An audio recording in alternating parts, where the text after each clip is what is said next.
My name is Ambika Khanna, and I am a senior researcher for the International Law Studies program at Gateway House. Today, we will be discussing invoking force majeure amidst COVID-19.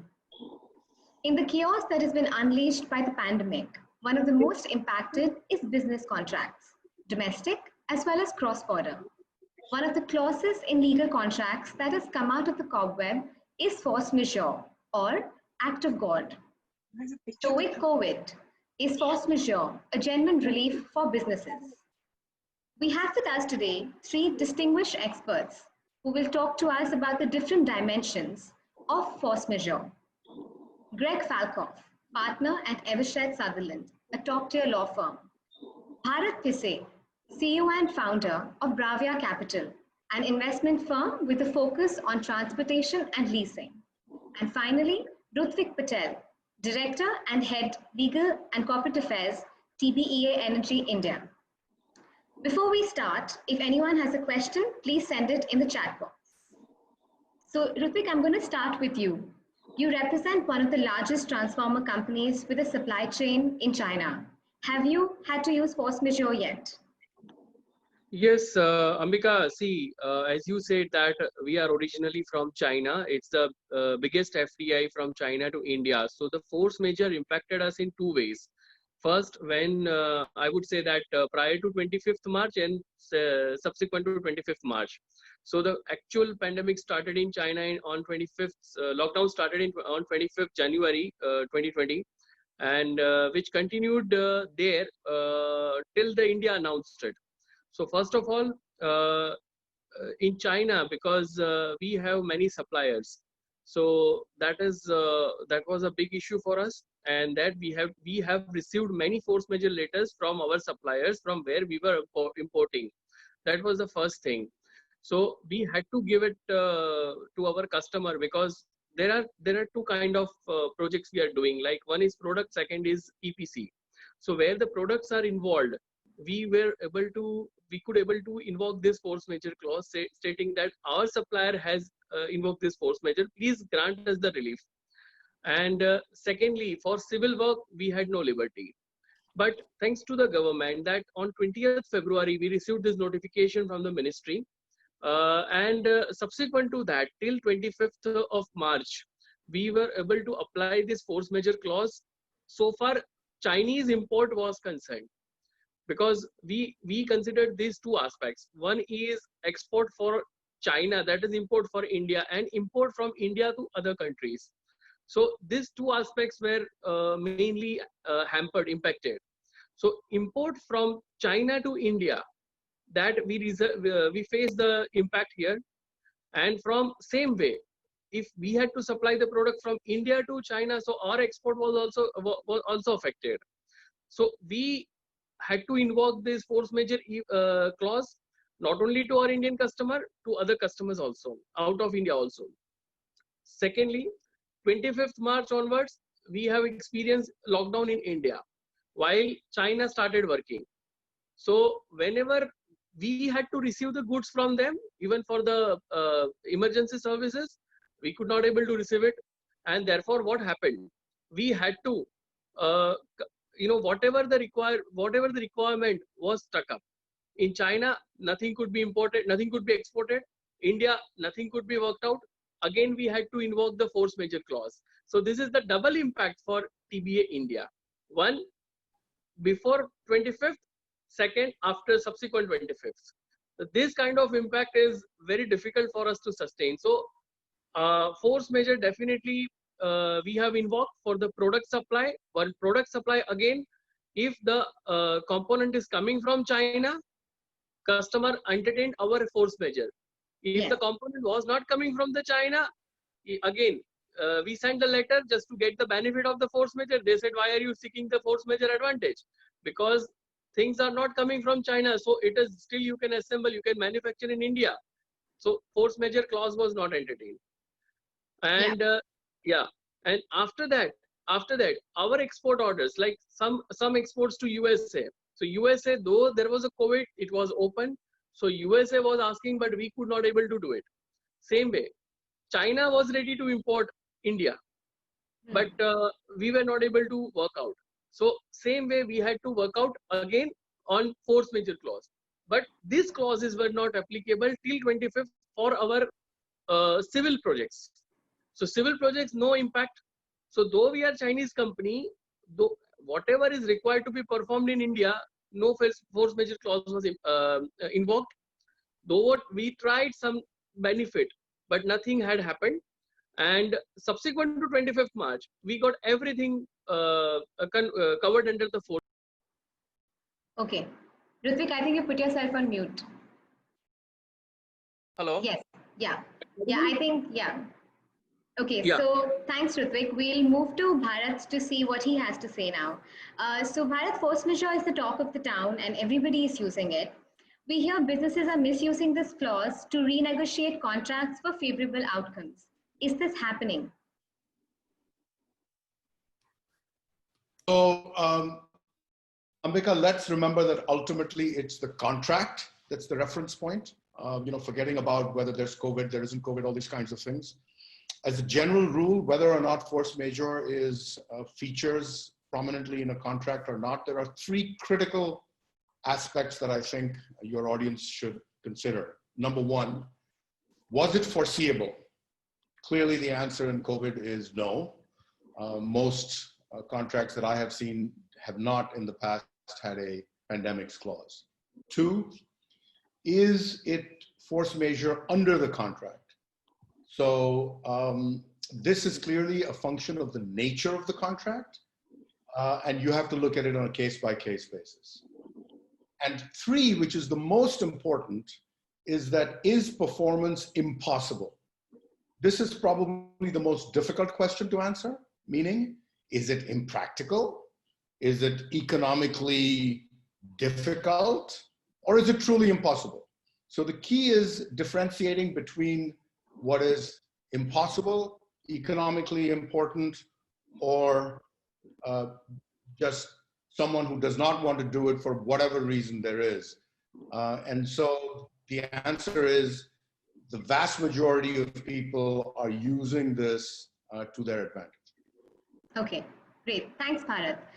So Greg, if I can come to you now. So taking from what Rutvik and Bharat have said, Greg, we understand that you've written a fantastic guide manual on force majeure. Have you come across any recent difficulties with companies declaring force majeure in the current circumstances? Thank you, Ambika. I certainly have. And obviously these circumstances are quite unique. No one in the world has ever faced anything like this. And as Bharat has very eloquently explained, force majeure is a remedy that exists in a contract. When it exists in a contract, it's something that is negotiated between the parties when they're negotiating the contract. And because it's a negotiated remedy, it can exist in many different ways. And I'll give you a couple of examples about how force majeure works in different circumstances and in different situations where contracts are different. One of our clients is an international oil company that operates a refining facility in Europe. The refining facility turns oil that they produce in the Middle East, turns that oil into petrol. Some of the byproducts of the refinery, my client sells to another company to turn those byproducts into certain types of plastic. The sale agreement between my client and the buyer of the byproducts who is turning them into plastic, my client was unable to provide these byproducts because my client had to stop its refinery because it could no longer produce petrol because there was no demand for petrol. Nobody was driving around and the petrol tanks in the refinery were full. So my client had to close its refinery. Because it closed the refinery, it wasn't able to produce the byproducts. Therefore, it wasn't able to sell those byproducts to the buyer of the byproducts who was creating plastics. My client issued a force majeure notice to the buyer saying that it was unable to provide the byproducts. The difficulty that we advised our client in this situation is that its inability to produce the byproducts is not beyond its own control. Our client chose to close his refinery because he didn't want to incur the additional costs of continuing to produce petrol and having to store it more expensively. So in that situation, our client issued a force majeure notice because they didn't have the byproducts. But the reality was we told our client that by issuing that force majeure notice, they could potentially be substantially liable because the force majeure was not beyond their control in this particular situation. It was their choice to close the refinery. Although they had to close the refinery because of the pandemic, under English law, and this was an English law contract, they could potentially be liable. So force majeure doesn't always work in all circumstances. Another interesting point about force majeure, as I said, it's a negotiated remedy. And it usually applies when something has happened, which Bharat mentioned, which is unforeseeable. The difficulty now is that we all know that COVID is foreseeable. And the outcome of COVID is simply that we all know that if there's a second wave, if things pick up again, the global economy can again stop. We don't know when it'll happen or how it'll happen, but we know that that's a possibility. If we know it's a possibility, it's no longer unforeseeable. I'm currently advising a client who's involved in a multi-billion-dollar oil construction contract. They're negotiating the force majeure clause right now. What do?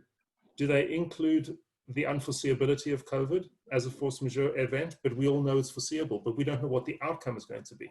This becomes a commercial issue. Which of the parties is willing to take the risk? Is it the contractor or is it the employer? Is it which of the commercial agents? So in this sense, what we do know is that there's very much a risk allocation piece around looking forwards to the future about COVID-19 and how that will affect businesses and client and commercial relationships. Great. Thank you so much, Greg. That's very helpful because it's a practical example of what you've seen on ground. I'm going to circle back to Bharat to ask him about the aviation and leasing industry, which has been severely impacted by COVID-19. Bharat, is force majeure being invoked? And if so, then how? So obviously, of all the industries in the world, I have to say that the aviation industry is probably in the worst trouble of any industry, and it's in severe crisis. In situations of severe crisis, I think economics will always triumph over legal interpretations. So for example, if you're an aircraft lessor, you have a lease, contract in this case, what we call a triple net lease or a hell or high water lease. Bharat, can you repeat that? Can you come a little closer to the mic, please? So if you're an aircraft lessor and you have a lease, what we call a triple net lease or a hell or high water lease, which means no matter what, literally no matter what, you have to pay. And the government of India or the government of the United States or any government essentially grounds, either directly or through a series of actions, grounds your fleet. You could say that this is a force majeure event, but the reality is that as a lessor, what am I going to do? All right. I am a lessor, which means that I have an airplane I have leased to you as the airline. Okay. Give my airplane back. And the airline says, great, here's your airplane back. My bank, who I have borrowed money from to lease that aircraft to that airline, says, you didn't make your debt service payments last month. So do that, otherwise I'm taking your airplane back. I say, okay, take your airplane back. But it doesn't solve the problem for anyone, because as long as there are no aircraft flying, the entire industry is in turmoil as opposed to one particular company or one particular country. You can't do anything with it. So the short answer is yes, people are saying there's force majeure, but is anyone doing anything about it? No, everyone is working it out, because what are the options? The options is I take my airplane back, then what do? I give it back to the bank. He's a bank. He's not going to be able to do anything with it, especially because there are no customers for this aircraft. So when you're talking about an entire industry, it doesn't matter. There's no force majeure. There's no anything. The industry has collapsed. And if you don't work with your customers and you don't work with your lenders, you're all screwed. Thank you so much, Bharat. Rutvik, I'm going to take this discussion and now come to you. What do you think can be done differently to secure contracts in the future? See, Ambika, first of all, the government has, even for the cross-border though we did not have any impact of COVID, it is issued a notification dated 20th February 2020 to support the industry. 25th onwards also, we have also received this various notification from the MHA in disaster management about declaring it as the force majeure. But these are just support from the government. Finally, the contract conditions, the stipulations play a vital role. So though these are two aspects, but my view is like, first of all, we should identify our rights and responsibility. We should reassess it, that what are our rights and responsibilities. Then we must comply the notice periods wherever it is mentioned, agreed between the parties. Third is that what are the mitigation plans for in order to come out of these situations. Fourth, like if essential services, these essential services are carved out into the force majeure exceptions or not. This has to be assessed, and if not, at least contract may be amended to that extent, because the COVID will have the long-term impact in India. Then go and discuss and negotiate with the customer. The parties, both the parties should negotiate together. That okay, these are the problems and let us solve. The delivery date was stipulated 1st May. It is not possible. These are the problems. We don't have manpower. Our suppliers are also still in the red zone or orange zone. We are not able to give you cater the delivery. This is the next date of delivery. So this is renegotiation with the customer. Then keep all the evidences of non-compliance because of the COVID. It has to be secured. And whatever the unavoidable cost we have incurred, additional cost due to this COVID-19, so all the records have to be kept. So at least these aspects, I am of the opinion that these aspects should be dealt properly in order to secure the contracts further. So this situation we have to leave, and we have to fight by amending or going through or reassessing the contracts again. Yes, Rutvik, thanks. You're absolutely right on that. Greg, I'm going to circle to you now. Greg, can we have your comment on the future of force majeure as a doctrine, and if it should be codified in several countries as it is in China? I think that's a really interesting question. So we've explained, and I've explained, and Bharat's explained as well, that force majeure is very much a contractual remedy. It's a remedy, it allows you to escape your obligations under a contract when certain events happen. When, as we said, when those events are uncertain and they're beyond anyone's control. Some countries, such as China, have created this as a overarching legal principle that even if the remedy doesn't exist into your particular contract, you can still escape your contractual liabilities because force majeure exists and law allows you to escape it. Indian law, English law does not have this as an overarching remedy. It's only if it's in the contract, you can escape it. If it's not in the contract, you have to perform. My personal view is that commercial contracts are almost always bespoke. Commercial contracts, particularly at the level that we're speaking, are usually negotiated between two very competent commercial parties that understand what they're trying to get out of a commercial contract, and usually can look forwards to predict some of the consequences if unexpected events happen that prevent performance from going ahead. And in a situation like that, a commercial or contractual remedy such as force majeure, I always think is the best solution, because that remedy is tailored to the particular party's commercial relationship. If the remedy is then imposed by law, it becomes a very blunt tool, and it allows parties to escape from situations which then prevent what Bharat was talking about, which is, for example, where you have an entire industry falling apart, and rather than one party simply stepping out, you want everyone to try and work this out together. If there's legal opportunities, legal principles to allow one or two parties to escape, it's much more difficult for contractual parties in a commercial relationship to try and work this out together. So I don't think that it should be codified. I do think that it's much more a case of working it out on an individual basis, either when you're negotiating the contract at the start of the relationship, or in this case, trying to figure it out when the event actually happens. Great. Thank you so much, Greg.